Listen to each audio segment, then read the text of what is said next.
او بھائی اللہ کے بندو، 80% تو کارخانے لوکل لوگوں کے ہیں جناب،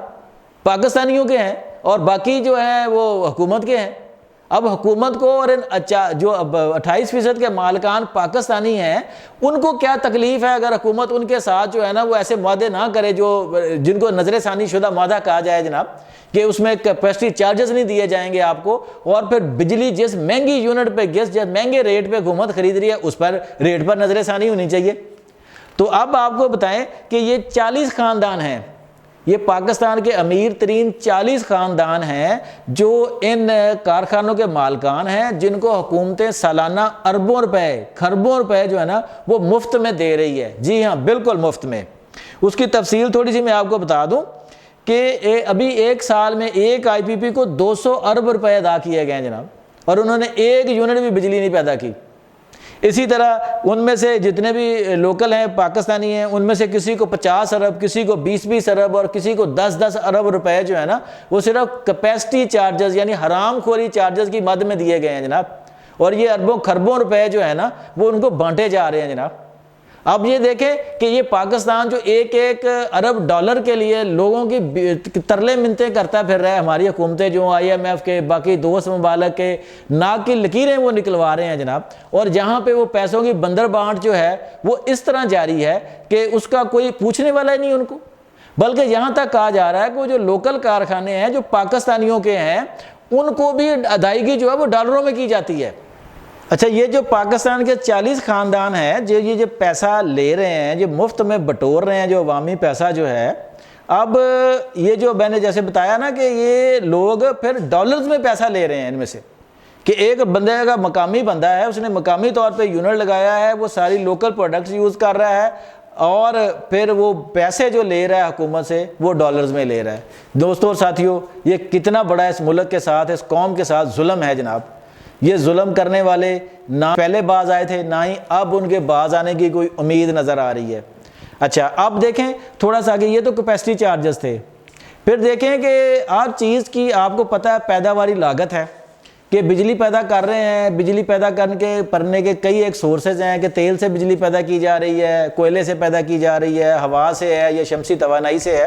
تو یہ ساری طرح کے کارخانے جو ہے وہ کام کر رہے ہیں۔ اب حکومت کیا کرتی ہے؟ حکومت جناب جو ان کو ریٹ دے رہی ہے نا وہ انتہائی مہنگا ریٹ ہے، جس ریٹ پہ حکومت ان سے پر یونٹ بجلی خرید رہی ہے۔ وہ نرخ کیا ہے؟ وہ جو تیل سے چلنے والے کارخانے ہیں ان سے 750 روپے فی یونٹ جناب، جی ہاں 750 روپے فی یونٹ بجلی لیتی ہے۔ اسی طرح کوئلے سے چلنے والے کارخانے جو ہیں ان سے 200 روپے فی یونٹ،